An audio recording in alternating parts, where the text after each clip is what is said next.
नमस्कार दोस्तों, मैं अपने YouTube channel study with Paramesh Kumar में आप सभी का स्वागत करता हूं। दोस्तों, आज समझाएं क्लास है और आज का टॉपिक है आपात उपबंध। तो दोस्तों, इस वीडियो को अंत तक देखें और जो भी स्टूडेंट चैनल में नए जुड़े हों तो चैनल को सब्सक्राइब करें और बेल आइकन का बटन जरूर दबाएं ताकि जो भी नई वीडियो अपलोड होगी उसका नोटिफिकेशन आपको मिल सके। तो दोस्तों, आपात उपबंध से बहुत ही महत्वपूर्ण क्वेश्चन है और आज के वो क्वेश्चन टाइप के हैं जो परीक्षा में पूछे गए हैं। तो देखते हैं दोस्तों, आज का पहला क्वेश्चन है, संविधान के किस भाग में आपातकालीन उपबंध का प्रावधान किया गया है? संविधान के किस भाग में आपातकालीन उपबंध का प्रावधान किया गया है? तो इसका राइट आंसर होगा भाग 18 में। नेक्स्ट है क्वेश्चन नंबर 2, संविधान के किन अनुच्छेदों में आपात उपबंधों का प्रावधान है? संविधान के किन अनुच्छेदों में आपात उपबंधों का प्रावधान है? तो इसका राइट आंसर होगा अनुच्छेद 352 से 360 में। नेक्स्ट है क्वेश्चन नंबर 3, भारत में आपातकालीन उपबंध किस देश के संविधान से लिए गए हैं? भारत में आपातकालीन उपबंध किस देश के संविधान से लिए गए हैं? तो इसका राइट आंसर होगा जर्मनी के संविधान से। नेक्स्ट है क्वेश्चन नंबर 4, किस अनुच्छेद के तहत राष्ट्रीय आपात की घोषणा की जाती है? किस अनुच्छेद के तहत राष्ट्रीय आपात की घोषणा की जाती है? तो इसका राइट आंसर होगा अनुच्छेद 352 के तहत। नेक्स्ट है क्वेश्चन नंबर 5, भारतीय संविधान में कितने प्रकार के आपातों की परिकल्पना की गई है? भारतीय संविधान में कितने आपातों की परिकल्पना की गई है? तो इसका राइट आंसर होगा 3 प्रकार के आपातों की। नेक्स्ट है क्वेश्चन नंबर 6, भारत में अब तक कुल कितनी बार आपात की घोषणा की गई है? भारत में अब तक कुल कितनी बार आपात की घोषणा की गई है? तो इसका राइट आंसर होगा 3 बार, 1962, 1971 तथा 1975 में। नेक्स्ट है क्वेश्चन नंबर 7, 1962 में आपात की घोषणा किस आधार पर की गई थी? 1962 में आपात की घोषणा किस आधार पर की गई थी? तो इसका राइट आंसर होगा बाह्य आक्रमण के आधार पर, बाह्य आक्रमण के आधार पर। नेक्स्ट है क्वेश्चन नंबर 8, एक बार अनुमोदित हो जाने पर आपात की घोषणा कितने माह तक प्रवर्तन में रहती है? एक बार अनुमोदित हो जाने पर आपात की घोषणा कितने माह तक प्रवर्तन में रहती है? तो इसका राइट आंसर होगा 6 माह तक। नेक्स्ट है क्वेश्चन नंबर 9, आपात की घोषणा कितने समय के अंदर संसद द्वारा अनुमोदित होनी चाहिए? आपात की घोषणा कितने समय के अंदर संसद द्वारा अनुमोदित होनी चाहिए? तो इसका राइट आंसर होगा 1 माह के अंदर।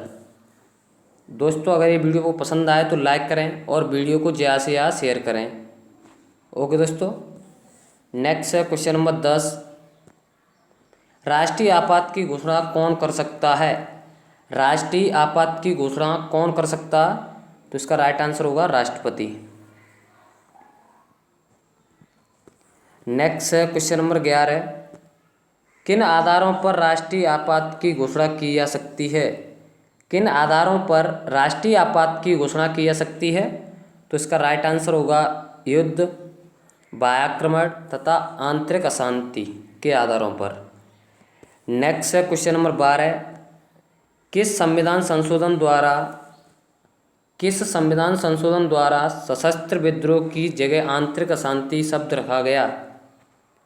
तो इसका राइट आंसर होगा 44वें संविधान संशोधन द्वारा। नेक्स्ट है क्वेश्चन नंबर 13, आपात के दौरान कौन से अनुच्छेदों को निलंबित नहीं किया जा सकता? आपात के दौरान कौन से अनुच्छेदों को निलंबित नहीं किया जा सकता है? तो इसका राइट आंसर होगा अनुच्छेद 20 तथा अनुच्छेद 21 को। नेक्स्ट है क्वेश्चन नंबर 14। किस अनुच्छेद के तहत राष्ट्रपति द्वारा राष्ट्रपति शासन की घोषणा की जाती है? किस अनुच्छेद के तहत राष्ट्रपति द्वारा राष्ट्रपति शासन की घोषणा की जाती है? तो इसका राइट आंसर होगा अनुच्छेद 356 के तहत। नेक्स्ट है क्वेश्चन नंबर 15। राष्ट्रपति किसकी सिफारिश पर राज्य में राष्ट्रपति शासन लगा सकता है? राष्ट्रपति किसकी सिफारिश पर राज्य में राष्ट्रपति शासन लगा सकता है? तो इसका राइट आंसर होगा राज्यपाल की सिफारिश पर। नेक्स्ट है क्वेश्चन नंबर 16। राष्ट्रपति शासन की घोषणा को कितने समय के भीतर संसद के द्वारा पारित किया जाना चाहिए? राष्ट्रपति शासन की घोषणा को कितने समय के भीतर संसद के द्वारा पारित किया जाना चाहिए? तो इसका राइट आंसर होगा 2 माह के भीतर। नेक्स्ट है क्वेश्चन नंबर 17।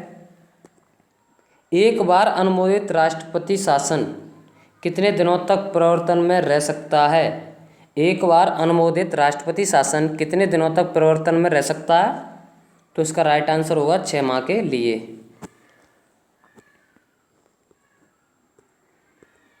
नेक्स्ट है क्वेश्चन नंबर 18। राष्ट्रपति शासन की अधिकतम अवधि कितनी हो सकती है? राष्ट्रपति शासन की अधिकतम अवधि कितनी हो सकती है? तो इसका राइट आंसर होगा 3 वर्ष। नेक्स्ट है क्वेश्चन नंबर 19। अनुच्छेद 358 के अनुसार आपातकाल के लागू होने पर मूल अधिकार पर क्या प्रभाव पड़ता है? अनुच्छेद 358 के अनुसार आपातकाल के लागू होने पर मूल अधिकार पर क्या प्रभाव पड़ता है? तो इसका राइट आंसर होगा अनुच्छेद 19, अर्थात स्वतंत्रता का अधिकार अपने आप निलंबित हो जाते हैं। नेक्स्ट है क्वेश्चन नंबर 20। आपात की उद्घोषणा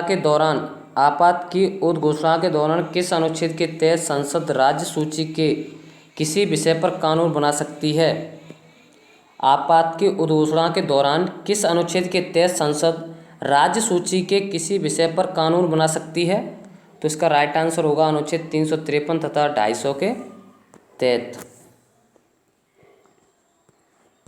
नेक्स्ट है क्वेश्चन नंबर 21। भारतीय संविधान के अनुच्छेद 356 के अंतर्गत राष्ट्रपति शासन सर्वप्रथम कहाँ लागू किया गया था? भारतीय संविधान के अनुच्छेद 356 के अंतर्गत राष्ट्रपति शासन सर्वप्रथम कहाँ लागू किया गया था? तो इसका राइट आंसर होगा पंजाब में। नेक्स्ट है क्वेश्चन नंबर 22।